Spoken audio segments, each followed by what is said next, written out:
Donald Trump a échoué. Il envoie la garde nationale dans les quartiers les plus sûrs de la capitale et il veut déclarer la guerre au Venezuela. Alors restez bien jusqu'à la fin, je vais tout vous expliquer. À Washington, c'est une scène qui a surpris tout le monde. Donald Trump qui a ordonné le déploiement de la garde nationale, mais pas dans les zones touchées par la criminalité. Au contraire, des centaines de soldats ont été envoyés dans les endroits les plus sûrs de la capitale, comme le National Mall au milieu des touristes. Résultat, des soldats en uniforme qui discutent avec des passants et posent pour des selfies. Et le Pentagone a déjà confirmé. Cette présence n'est qu'un prélude et très bientôt, ces troupes patrouilleront armées, cette fois-ci avec la mission officielle de maintien de l'ordre. Pendant que la capitale américaine se militarise de façon inhabituelle, une confrontation autrement plus grave se prépare dans la mer des Caraïbes. Selon Bloomberg et Reuters, Washington a déployé un dispositif naval et militaire très massif. Plus de 3 destroyers, un sous-marin nucléaire d'attaque rapide, des avions de patrouille maritime P-8 et près de 4000 soldats dont 2200 marines spécialisés dans les opérations amphibies. La Maison-Blanche justifie cette manœuvre pour la lutte contre les cartels en Amérique latine, mais pour de nombreux analystes, l'objectif est clair. Mettre la pression sur Nicolás Maduro et sur le Venezuela, accusé par les États-Unis d'être au cœur du trafic de coca international. Réponse de Caracas ne s'est pas fait attendre. Le Venezuela mobilise également sa marine avec plusieurs navires de guerre, déploie des drones de surveillance et active des patrouilles fluviales. Alors toi, dis-moi ce que t'en penses en commentaire, partage la vidéo et surtout abonne-toi. Moscou frappe de plein fouet le cœur de l'Ukraine. Kiev vient de vivre l'une des attaques les plus meurtrières depuis des mois. 21 décès, des dizaines de blessés et des missiles russes tombés à seulement 50 mètres d'une délégation de l'Union européenne. Alors restez bien jusqu'à la fin, je vais tout vous expliquer. Un signal lourd de sens, Moscou n'a pas peur de défier directement l'Occident. Donald Trump a déclaré qu'il n'était pas content mais pas surpris. Le chancelier allemand Friedrich a dénoncé une Russie qui selon lui a montré son vrai visage, ajoutant qu'il est désormais évident qu'il n'y aura pas de rencontre entre Zelensky et Poutine. Du côté de l'OTAN, Mark Rutte a averti: nous ne pouvons pas être naïfs vis-à-vis de la Russie. Pendant ce temps, Moscou joue un double jeu. D'un côté, le Kremlin affirme rester intéressé par des négociations, mais de l'autre, il annonce clairement que les frappes en Ukraine continueront. À Kiev, Volodymyr Zelensky dénonce une Russie qui ne veut pas mettre fin à la guerre, appelant à de nouvelles sanctions contre Moscou. Mais les tensions s'élargissent. Dmitry Medvedev prévient que la Russie prendra des mesures de rétorsion si l'Autriche rejoint l'OTAN. En Europe, le discours se durcit. Friedrich répète: la guerre doit cesser mais pas à n'importe quel prix. Pour lui, une capitulation de Kiev ne fait que donner du temps à Poutine pour préparer une nouvelle guerre. Enfin, Donald Trump, interrogé sur l'avenir des négociations, a balayé les déclarations russes en parlant de pipeau, mais derrière ce ton, la réalité est claire. L'Europe et la Russie se dirigent vers un face-à-face de plus en plus brutal. Et bien évidemment, sans compromis en vue. Alors toi, dis-moi ce que t'en penses en commentaire, partage la vidéo et surtout abonne-toi.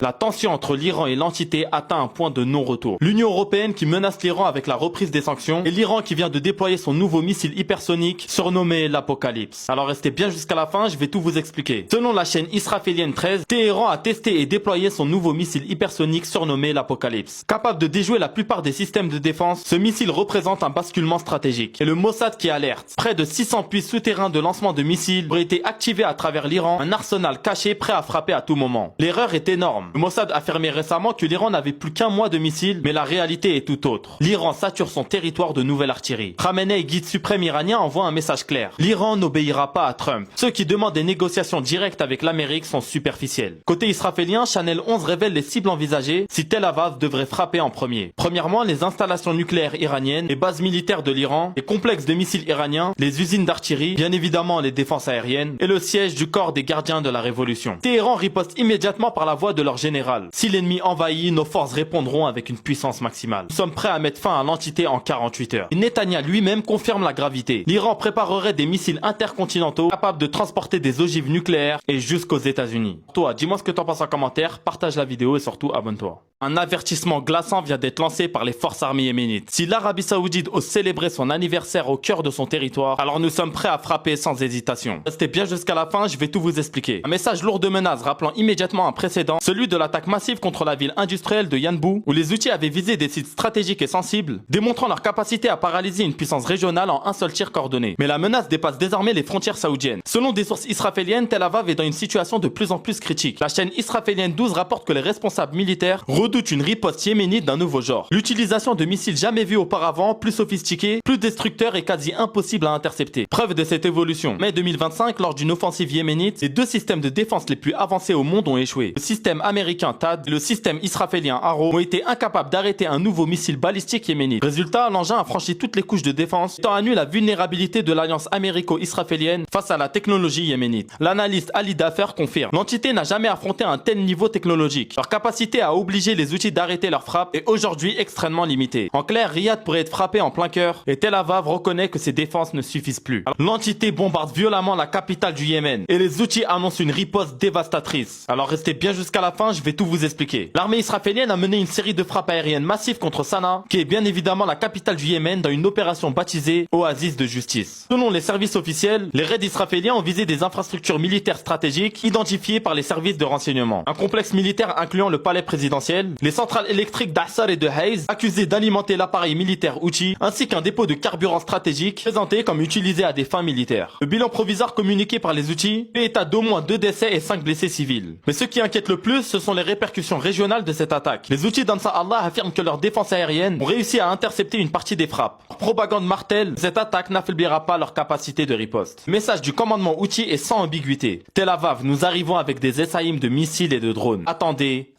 Mais un autre élément change la donne. Des responsables Houthis affirment que les États-Unis pourraient participer au bombardement aux côtés de l'entité. Bien sûr, ça reste à vérifier. Feront les intérêts américains partout dans la région. Alors toi, dis-moi ce que t'en penses en commentaire, partage la vidéo, partage-moi ton avis et surtout, abonne-toi. Les Yéménites viennent de franchir un cap technologique inédit. Un missile balistique capable de se diviser en plein ciel, comme on peut le voir ici en plusieurs ogives, et d'échapper aux défenses aériennes les plus avancées. Alors restez bien jusqu'à la fin, je vais tout vous expliquer. Selon le site israélien Walla, citant directement des sources de l'armée de l'air, les experts ont découvert quelque chose d'inquiétant après l'attaque de missiles venus du Yémen. Lors des opérations de ratissage, les trajectoires et les débris analysés laissent penser que le projectile lancé n'était pas un missile ordinaire. Il s'agirait là d'un nouveau missile balistique à fragmentation, une artillerie conçue pour tromper les systèmes d'interception. Concrètement, ce missile se séparerait en 3 ogives distinctes avant de toucher sa cible. Chacune transporterait des charges explosives. Au total, jusqu'à 10 petites munitions ont été embarquées, chacune capable de provoquer des dégâts ciblés sur une large zone. Une telle technologie change complètement la donne. Le dôme de fer et les autres systèmes israéliens sont optimisés pour intercepter un projectile unique, pas plusieurs ogives qui se dispersent en plein ciel. Si ce missile yéménite est confirmé, ce serait la première fois que cette artillerie est utilisée par Sanaa. Cela prouverait que les Yéménites possèdent désormais une capacité indigène de développement et de production de missiles de nouvelle génération. Pour l'entité, cela signifie peut-être qu'il faudra repenser entièrement sa politique d'interception. Pour toi, dis-moi ce que t'en penses en commentaire, partage-moi ton avis, partage la vidéo et surtout abonne-toi. Ça y est, c'est maintenant officiel, le Venezuela qui se prépare à la guerre et l'invasion américaine pourrait débuter dans les prochaines heures. Alors restez bien jusqu'à la fin, je vais tout vous expliquer. Des images spectaculaires nous parviennent de Caracas. Des colonnes entières de véhicules militaires équipés de artillerie très lourde. Les soldats armés et casqués affichent une discipline rarement vue en Amérique latine. Le message est clair, le Venezuela se prépare à la guerre. Le ministre de la Défense Vladimir Padrino Lopez